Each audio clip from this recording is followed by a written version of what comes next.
This semester, I chose to read Sandra Cisneros' The House on Mango Street. The novel is loosely based on Cisneros' own personal experiences growing up in Chicago. The protagonist Esperanza grows up in 1960s Chicago. Although Esperanza is excited to live in a house, growing up in the city was tough for her. This old, small, red house was the first house that Esperanza's family owned. The house on Mango Street is ours, and we don't have to pay rent to anybody, says Esperanza in the first chapter. Owning a house symbolizes success. However, this is not the case for Esperanza. She is ashamed of this old house, even denying that she lives on Mango Street. This is not just a house, but a symbolism of poverty as well.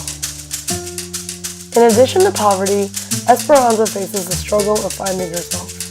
Ashamed of her Hispanic culture and being seen as inferior to men, she seeks to define herself and break the cycle. Esperanza desires to be beautiful and cool so that men will not want to hurt her. She befriends Sally, a kindred spirit with a dark home life.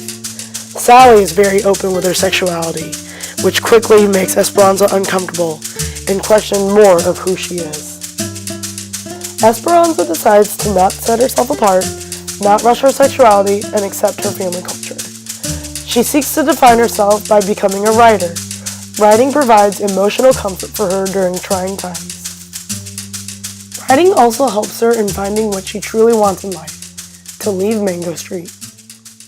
Esperanza's tone throughout the story remains hopeful. Faced with much adversity and injustice, she goes above in her pursuits to leave Mango Street. She desires a home of her own, but vows to never forget who she is or where she came from. The story ends with the chapter, A House of My Own. Hope remained alive, and Esperanza achieved her dream of owning her own house, speaking with great pride. My porch and my pillow, my pretty purple petunias, my books and my stories. Esperanza was surrounded by hopelessness growing up throughout the story, but overcame and pushed through.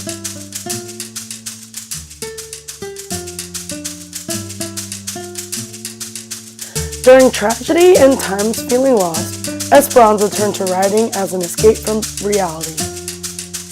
I want you to reflect on what obstacles do you face in life and what provides comfort for you.